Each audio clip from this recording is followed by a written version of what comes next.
ये तस्वीरें आप देख रहे हैं करनाल के मंगल सेन ऑडिटोरियम से श्री गोरख संत मिलन समारोह कार्यक्रम की आप ये तस्वीरें देख पा रहे हैं, जहां पर अलग अलग जगहों से यहाँ पर संत समाज से जो लोग हैं वो पहुँचे हैं। ये तस्वीरें हैं करनाल के गोरख संत मिलन समारोह कार्यक्रम की। पीताम्बरं काञ्चनचित्रनद्यं मालाधरं केशवम् अभ्युपेयम् भक्तिभक्त भगवंत गुरु चतुर्नाम वपुएक इनके पगबंधन किए नासहि बिघने अनेक। ब्रजलता तरु बैठ कर पल भर करूं विश्राम, ब्रजरज मुख में डार के सब बोलो श्री राधे श्याम, सब बोलो श्री राधे श्याम, सब बोलो श्री राधे श्याम। अखंड कोटि ब्रह्मांड नायक पूर्ण पुरुषोत्तम परम ब्रह्म चिदानंद आनंद कंद ब्रज जनंदन देवकी नंदन वसुदेव नंदन मुकुंद भगवान श्री कृष्ण, जिनकी वांग्मय शक्ति श्री किशोरी जो श्रीमद्भागवत महापुराण परम पवित्र ऐसे युगल स्वरूप को प्रणाम करते हुए समुपस्थित समस्त संत समाज के श्री चरणों में कोटिश कोटिश नमन, कोटिश कोटिश प्रणाम।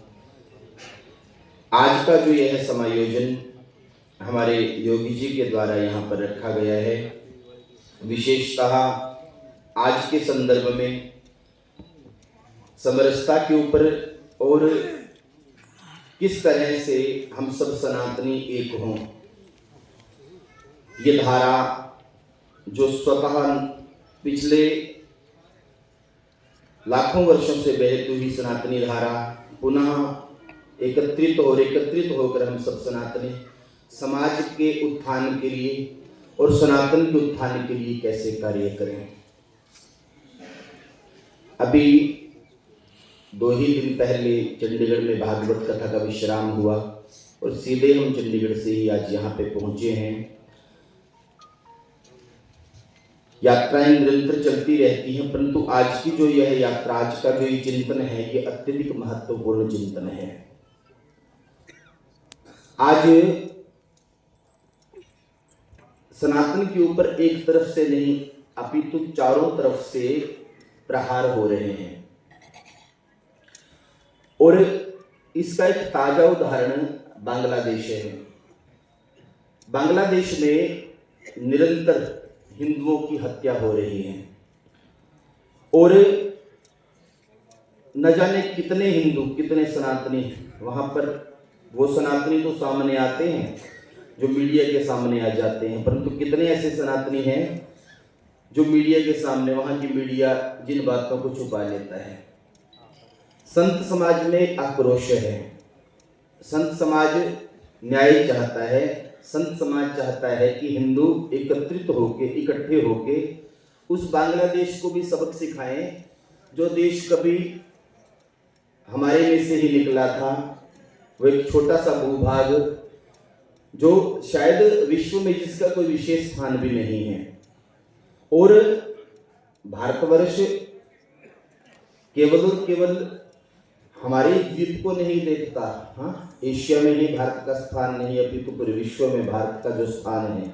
और पिछले 2014 के पश्चात भारत की जो भूमिका विश्व में बनी है, जिस धरातल के ऊपर, जिस पटल के ऊपर भारतवर्ष स्थापित हुआ है, वास्तव में वो प्रशंसनीय तो है, किंतु उसके साथ साथ हम सब के लिए वर्तमान संदर्भ में ये चिंतन का विषय है कि हम सब सनातनी, हम सब हिंदू एक होकर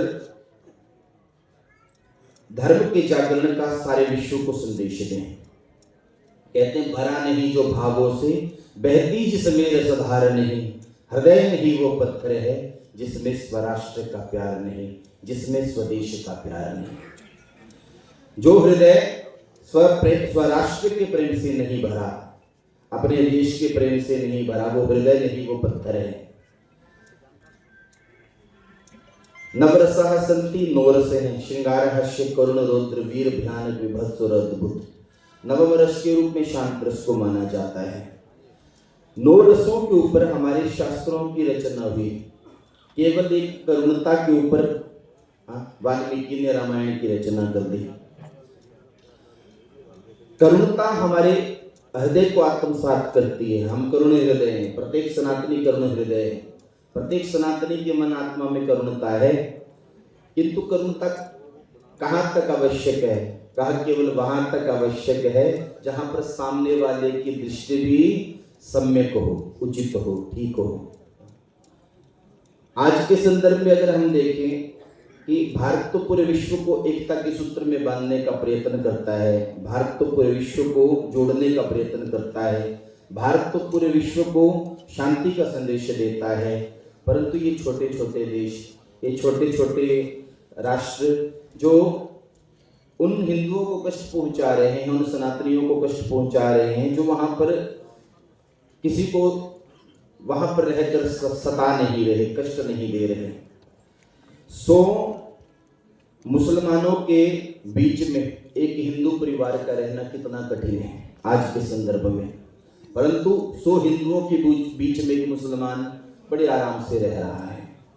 ये हमारे धैर्य की, मैं कहूँ कि धैर्य की, शौर्यता की, और मैं कहूँ कि हमारी समरसता का इससे बढ़िया परिचय नहीं हो सकता। परंतु सामने वाले भी वो परिचय दें, दूसरे भी वो परिचय दें। शायद आज का विषय समरसता का हो सकता है, आज का विषय समाज को एक करने का हो सकता है, परंतु आज के संदर्भ में जितने भी संत सम्मेलन हो रहे हैं, जहाँ पे भी हम जाते हैं, ये आवाज़ जरूर उठाते हैं कि हम सब सनातनियों को उस एक देश को जरूर सबक सिखाना चाहिए जो छोटा सा देश लगभग हमारे ऊपर ही पड़ रहा है। जितना भी कपड़ा बांग्लादेश से भारत में आता है, किसी भी राष्ट्र को अगर कमजोर बनाना है तो उसके साथ व्यापारिक संबंधों को समाप्त कर देना चाहिए। पहला कदम उसके साथ व्यापारिक संबंधों को समाप्त कर देना चाहिए। बांग्लादेश से जितना भी कपड़ा भारत में आता है, जितना भी कपड़ा हम यहाँ पर बांग्लादेश में मंगवाते हैं, वहां से मंगवाते हैं, वो वस्त्र, वो कपड़ा हमें नहीं खरीदना चाहिए, वस्त्र हमें नहीं खरीदना चाहिए। जितनी भी चीजें उस देश से आ रही हैं, उस राष्ट्र से आ रही हैं, उन सब का हमें बहिष्कार करना चाहिए। याद रखना सनातनियों, अगर आज हम नहीं जागे, कभी बांग्लादेश में करोड़ों हिंदू हुआ करते थे, आज बांग्लादेश में हिंदुओं की जो जनसंख्या है वो 1% रह गई है, और उसमें से भी प्रतिदिन हिंदू मर रहा है, हर रोज मर रहा है। हम जो यहाँ पर चैन से बैठ के रोटी खा रहे हैं, हम जो यहाँ पर टीवी पर बैठकर वो न्यूज़ देख रहे हैं, वो खबरें देख रहे हैं, शायद हमें लगता है कि ये स्थिति हमारी नहीं होगी, परंतु वो दिन ज़्यादा दूर नहीं। केरला भी भारत का ही हिस्सा है, कश्मीर भी भारत का ही हिस्सा है। कश्मीर में नित्य प्रति घटनाएं घटती थी, केरला के अंदर निरंतर हिंदू घटता जा रहा है। वेस्ट बंगाल की स्थिति देख लो, पश्चिमी बंगाल की स्थिति देख लो, वहां हिंदुओं के ऊपर निरंतर कितना अत्याचार होता है। ज्यादा दूर मत जाइए, हरियाणा में ही नूह मेवात है, नूह मेवात को मिनी पाकिस्तान कहा जाता है। वहां पर गांव के गांव हिंदुओं के हुआ करते थे, लगभग वहां से पलायन करते करते अब कोई घर हिंदुओं का नहीं बचा है। कैराना यूपी पास में ही है, हिंदुओं के परिवार अल्पसंख्यक हो चुके हैं, 2-4 परिवार गांवों में कहीं दिखते हैं। ये स्थिति केवल दूर दूर तक जो हमें दिखाई देती थी, आज हमारे बिल्कुल पास आ चुकी है। करनाल जिस शहर में हम रह रहे हैं, यहाँ पे कितने सारे जिहाद छिड़े हुए हैं। चंडीगढ़ जिस शहर में हम रहते हैं, वहां पर कितने जिहाद छिड़े हुए हैं। जब तक सनातनी जागृत नहीं होगा, जब तक सनातनी एक नहीं होगा, जब तक हर हिंदू ये बात नहीं समझेगा कि मैं कपड़ा खरीदूं हिंदू से, मैं व्यापार करूं हिंदू से, मैं कोई भी संबंध रखूं तो केवल अपने सनातनी से रखूं, जब तक ये विचारधारा हमारी नहीं बनेगी, तब तक हम सुरक्षित नहीं रह सकते, तब तक हम बच नहीं सकते। ये विचार एक व्यक्ति के लिए नहीं है, ये विचार पूरे सनातन के लिए है। हमारे देवी देवता, हाँ मैं देखता हूँ प्रत्येक हिंदू के पास 1-1 लाख रुपए वाले फोन है। हाँ, कितने लोग हैं यहाँ पे जिनके पास जो मोबाइल लेके आए, एक बार हाथ ऊपर उठाना जिनके पास मोबाइल है अपने, हाथ ऊपर उठाइए जरा एक बार, सभी उठाइए, सबके पास मोबाइल है। अच्छा सच्ची बताना कितने हिंदू हैं जिनके पास अपने घर में 2,000 रुपए का हथियार है किसी के पास? कितने लोग हैं? 2, 4, 5, 10, इससे ज्यादा नहीं। लाख रुपए का मोबाइल तो बड़ी आसानी से मिनटों में ले लेते हैं, पर अपने बचाव के लिए 2,000 का हथियार किसी हिंदू के पास नहीं है महाराज, किसी के पास नहीं है। मेरा आह्वान है इस पीठ से, वैसे तो भागवत कथा करते हैं, परंतु हमारा कर्तव्य है कि प्रत्येक सनातनी को किसी भी तरीके से जागरूक करना। मेरी व्यासपीठ तो प्रतिदिन इस विषय पर बोलती ही रहती है। मेरा विषय भी यही होता है कि सनातनियों को कैसे जागरूक किया जाए, कैसे सनातनियों को सुरक्षा दी जाए। और वो सुरक्षा कोई सरकार नहीं देगी आपको, कोई संगठन नहीं देंगे। सुरक्षा स्वयं अपनी करनी पड़ेगी, अपने मोहल्ले की करनी पड़ेगी, अपने गांव की करनी पड़ेगी, अपने शहर की करनी पड़ेगी। मैं इस मंच से सभी संत मूर्तियों के चरणों में नमन आदेश करता हूँ। वैसे तो शास्त्री जी ने कहा कि सागर प्रति जिस उद्देश्य से ये संत मिलन समारोह का आयोजन किया गया उस सब विषय भी उन्होंने बोला है। और मेरे को स्वयं ये नहीं पता था मेरे को बोलना हुआ, तो कोई मेरे से बोलने में त्रुटि होती है तो उसके लिए सबसे क्षमा प्रार्थी।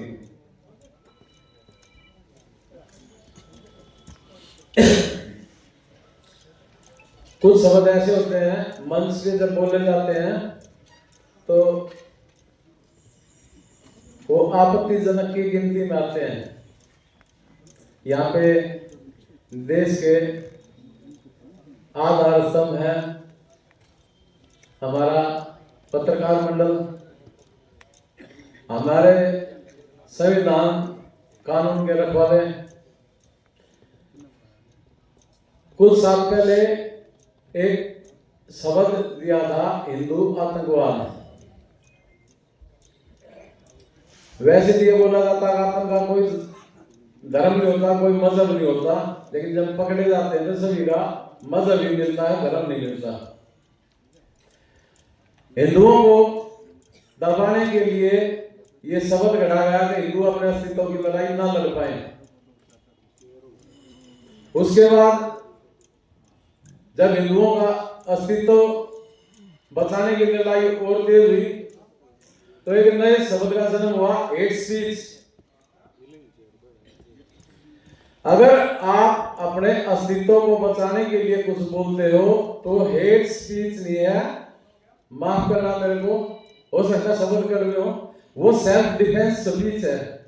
हम अपनी आत्मरक्षा के लिए अपने साथियों को, अपने धर्म के लोगों को जगा रहे हैं, वो कहीं से भी हेट स्पीच नहीं है।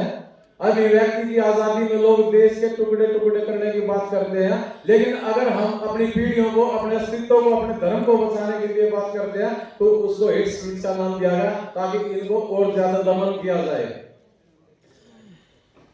देश में जब क्रांति होती है तो क्रांति का दमन करने के लिए कितना ही कुछ दबाया जाए, कितनी ही कोशिश की जाए, क्रांति आती है और एक दिन हम उस लक्ष्य पे पहुंचते हैं जिसके लिए हमने क्रांति का आरंभ किया। हिंदुत्व को बचाने के लिए, सनातन को बचाने के लिए आज देश में हर तरफ से अस्तित्व की लड़ाई चल रही है। देश में गिने चुने राज्य जो बचे हैं जहां पे हिंदू बहुसंख्यक है, नहीं तो ज्यादातर अल्पसंख्यक हो चुके हैं। शायद ही कोई दिन ऐसा जाता हो जिस दिन 5-7 हिंदू बेटे बेटियों की हत्या के समाचार हमें पत्रकारिता के माध्यम से ना मिलते हो। अपने बच्चों को बचाने के लिए हमें अपने अस्तित्व की लड़ाई लड़नी पड़ेगी। कानून कानून के जो हमारे रखवाले हैं उनको सिर्फ एक ही बात सिखाई जाती है, लॉ एंड ऑर्डर। इसका इनको फॉलो करना पड़ेगा। हम इनसे उम्मीद करते ही हमारा साथ देते हैं, हमें एक लिमिट में रह के ही सहयोग कर पाएंगे, उससे ज्यादा नहीं। अपने अस्तित्व को बचाने के लिए भारतीय देवताओं की, अपने संतों की। हमारे विधायक जी नीलोखेड़ी से हैं और जो अच्छा कार्य कर रहे हैं, मेहनत करते हैं और रात दिन समाज सेवा, पब्लिक के लिए, जनता के लिए कार्य करते हैं। उनका यहाँ पहुँचने पर बहुत बहुत स्वागत है। अपना भजन बजावा फिर भी इतनी बात है मेरी। बोल बाबा गुरु गोरखनाथ भगवान की जय हो। हाँ जी, हमारे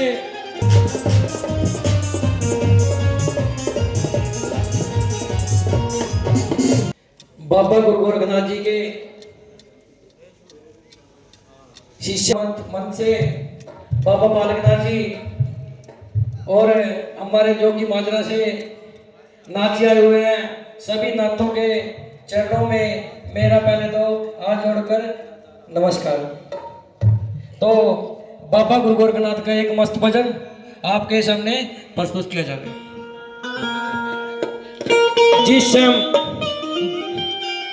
जिस टाइम बाबा गुरु गोरखनाथ कजली बना में डेरा लाए बैठे और तिनी ने कहा, आप गलत क्यों सोचते हो, गलत धारणा से ही हर बात क्यों लेते हो। पिता पुत्री बहन के साथ आदमी रात्रि को उपवास कर सकता है, जा सकता है, आप इसको गलत मेंटेलिटी से क्यों ले रहे हो। यही गलत मेंटेलिटी आपने उस दिन ली थी जो संगम को छोड़ करके गए थे। आज वो दंड हम भुगत के नाते से साथ में रात्रि प्रवास किया और पूरी जनता ने में हाहाकार मच गया गलत मेंटेलिटी की वजह से। वो गलत सोच गए। वहां एक बुजुर्ग थे, पूछा तो मल इतना ही था जितना राजा ने भिक्षा स्वरूप दिया था। तो राजा का बड़ा विचित्र प्रश्न था कि महाराज ये मल कहाँ गया। तो महाराज बोले कि ये मल आपकी प्रजा खा गई, ये पाप आपकी प्रजा में बट गया। कि वो कैसे, कि आपने पवित्र भाव से एक वाक्य को अंजाम दिया अच्छी सोच से और लोगों ने उसको गलत ठहराया। ये पाप, जबकि कोई पाप नहीं, लेकिन लोगों ने उसको पाप का फल बता दिया। ये पाप वहां से हट करके आपकी प्रजा में बट गया। तो राजा की बात समझ में आई। राजा ने जो बच्चा था उसको विभूति के तौर पर ग्रहण किया और तब राजा का इस पाप से पीछा छूटा। संगम यदि साधु संगम हो, बीच में छोड़ करके जाना अनिवार्य नहीं है, उसको पूर्ण करना चाहिए। और ये तो सौभाग्य है। एक कहावत और है कि साधुओं की एक वरदान है कि फले फूले सदा वश तुम्हारा और सुखी रहे तेरी काया, और द्वार छोड़ सभी तेरे दर पे जो भी आया। आज करनाल की पवित्र धरा पर आप लोगों को ये पवित्र संगम की प्राप्ति हुई है। असंख्य साधुओं का आशीर्वाद लेने का ये शुभ मुहूर्त परमात्मा ने आप लोगों को दिया है और आप इसको आवरण व्यवस्था से देख करके छोड़कर जाना अभी। संत समन्वय श्री गोरख संत मिलन समारोह है। दूर दराज से पूरे जिले भर के यहाँ पर संत महात्मा आए हुए हैं और संत महात्मा यहाँ करके संतों का मिलन समारोह है। और ये जिला संत समन्वय संयोजक भारतीय जनता पार्टी की ओर से है। मेरे पास जिला संयोजक का दायित्व है और सभी संतों को जोड़ने का हमने प्रयास किया पार्टी के साथ और जनता के साथ समन्वय बना करके हम पूरे संत परिवार को पार्टी के साथ जोड़ने का प्रयास कर रहे हैं। और इस संत मिलन समारोह के द्वारा पूरे जिले भर के करनाल के प्रत्येक डेरे से पुजारी पार्टी महंत यहाँ पर आए हुए हैं और सभी यहाँ पर ये संत मिलन समारोह जी अज 22 तरीक सुनिश्चित की गई है। आज तरीक तो एक प्रोग्राम होर भी सोनी बच्चे भी देखा जा रहा है। हाँ, वहाँ पर महंत योगी आदित्यनाथ महाराज जी आए हुए हैं और तो बहुत बड़ी संख्या में संत वहाँ पर भी गए हुए हैं। फिर भी इतने अपने कीमती समय में से निकाल करके यहाँ पर आए ये संत महात्मा आए हैं और इनको बहुत बहुत धन्यवाद करते हैं। तो प्रोग्राम हरियाणा ही चल रहे कि और भी कितने चल रहे बंची पूरे देश भर में संत समन्वय का कार्यक्रम चला हुआ है। भारतीय जनता पार्टी संत परिवार के लिए काम कर रही है और संत समाज को आगे बढ़ाने के लिए और सनातन संस्कृति की रक्षा के लिए संतों का बहुत बड़ा उत्तरदायित्व होता है। और भारतीय जनता पार्टी संत समाज को आगे लेकर आना चाहती है। भारतीय जनता पार्टी की ये नीति है कि प्रत्येक समाज, आखिरी पायदान पर बैठा व्यक्ति भी सरकार की योजनाओं के साथ और विकास की धारा के साथ जुड़े। इसलिए संत समाज के साथ पूरे देश भर में पार्टी इस प्रकार के आयोजन कर रही है। हरियाणा च भी अलग अलग शहर तो इतने लोग पहुंच रहे हैं, संत पहुंच रहे हैं, गलबात भी की है। ये अपने अलग अलग डेरों से संत महात्मा आए हुए हैं और सभी अपने कीमती समय निकाल कर आए हैं और एक बड़ा जोश संतों में देखा गया है कि पार्टी के साथ जुड़ने का, सनातन संस्कृति की रक्षा करने का और धर्म की रक्षा करने का, इन सभी संत महात्माओं में बहुत जोश के साथ ये यहाँ पर आए हुए हैं। हिंदू धर्म के अत्याचार हो रहे हैं, चाहे मैं अपने देश की गल भी कर रहा, बांग्लादेश की भी गल कर रहा, कि एक मैसेज दोगे कि ऐसे एक प्रोग्राम करना है कि जागृति आएगी जो? मैं तो यही कहना चाहता हूँ कि जो भी डेरे पर संत महात्मा बैठे हैं सब वो अपनी जिम्मेवारी निभाएं और उस अपने सनातन संस्कृति का प्रचार करें और ज़्यादा से ज़्यादा लोगों को जागरूक करें। जब तक हम अपने धर्म के प्रति जागरूक नहीं होंगे और अपने धर्म की विचारधारा को जन जन तक नहीं पहुँचाएंगे, तब तक हम धर्म की रक्षा नहीं कर सकते। सनातन संस्कृति के उत्थान के लिए, सनातन संस्कृति की रक्षा के लिए और सनातन धर्म को आगे बढ़ाने के लिए हमें अपने धर्म के प्रति जागरूक होना ही होगा। मुख्य एक की अपील करते हो तमाम सनातनी? मैं सभी से ये अपील करता हूँ कि आप आने वाले अपनी पीढ़ियों के साथ वो सनातन संस्कृति के बारे में बताएं और सभी संत महात्मा जो डेरों पर बैठे हुए हैं वो भी अपने कार्य को सुचारू रूप से करें और समाज में जागरूकता लाने का काम करें।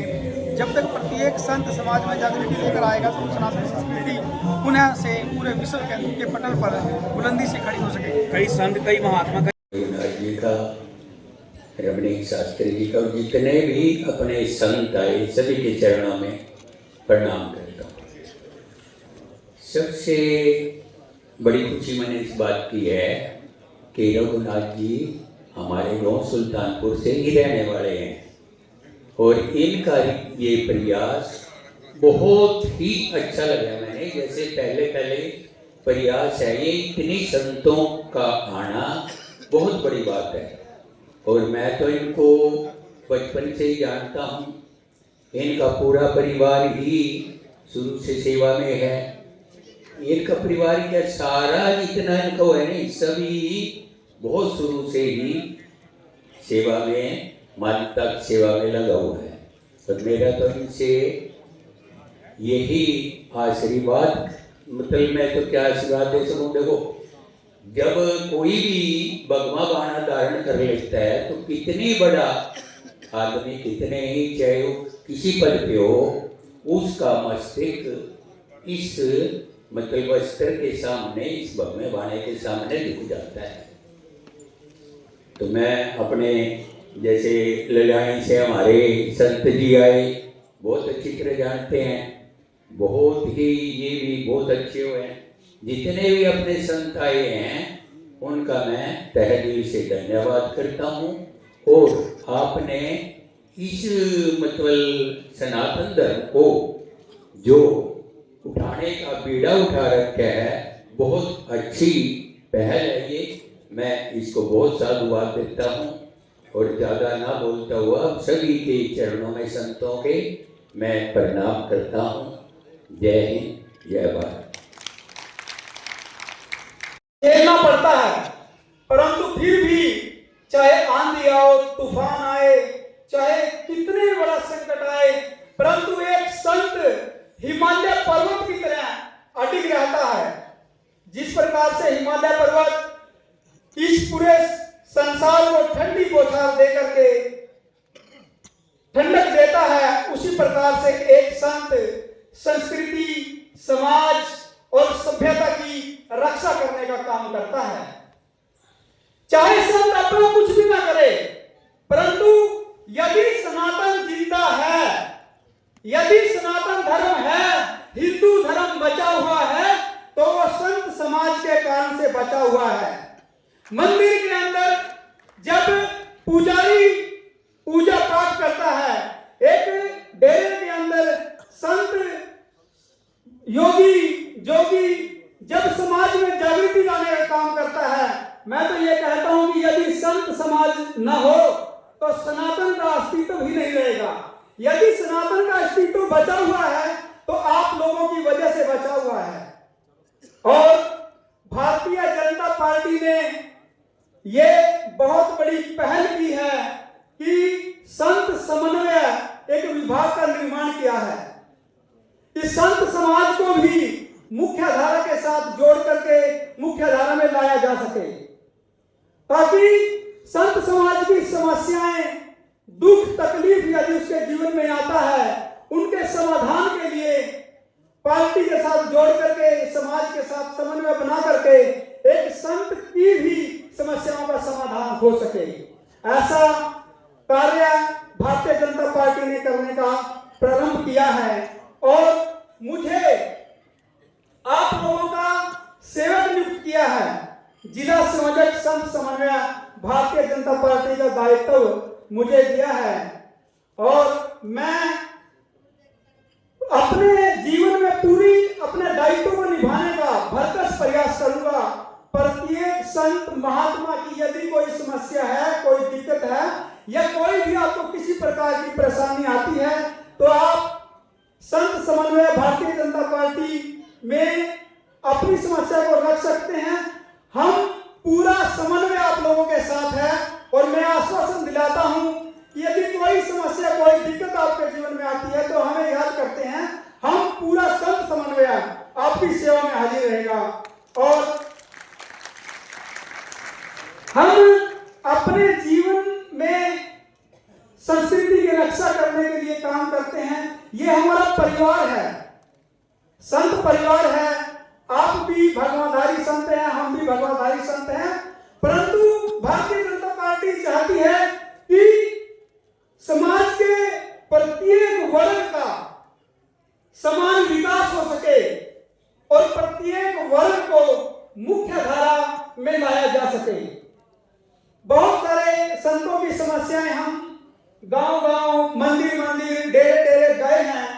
अभी हमारे को 2 महीने हुए हैं इस दायित्व को मिले हुए और मैं 300 से भी ज्यादा गांव में जाकर के प्रत्येक संत से मिल चुका हूं।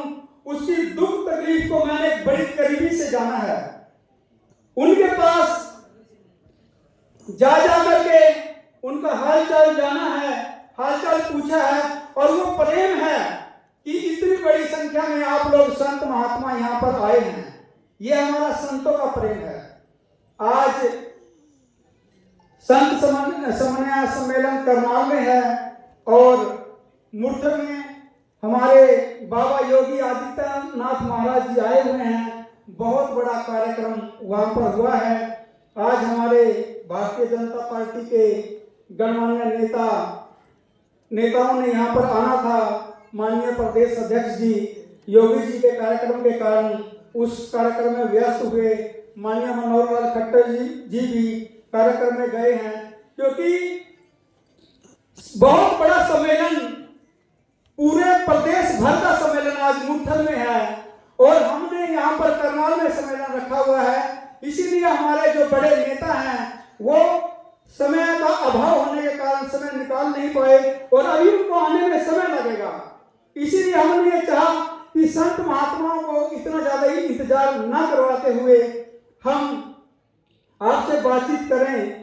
और मैं तो यही कहना चाहता हूं कि कोई भी समस्या, दुख तकलीफ आप लोगों की आती है तो आप यहाँ पर हमें बताएं, हम आपके साथ हैं। पूरी भारतीय जनता पार्टी आपके साथ है और यहाँ पर आने पर, पहुँचने पर मैं आप सभी का बहुत बहुत धन्यवाद करता हूँ। बहुत बहुत साधुवाद, आप यहाँ पर आए और इन्हीं शब्दों के साथ मैं बाबा गोरखनाथ जी के चरणों में और सभी संत महात्माओं के चरणों में पुनः हाथ जोड़ के नमन करता हूँ और सभी संत महात्माओं से ये प्रार्थना करता हूँ कि बाबा गोरखनाथ जी का भंडारा लंगर प्रसाद बनाया हुआ है, जैसा भी है आप उस प्रसाद को लेकर जाएं। और बहुत संतों का मैं बार बार बहुत स्वागत करता हूँ। जय हिंद, जय भारत, भारत माता की जय। निष्ठा से कार्य करते हैं और नारायणी सेना प्रमुख मैं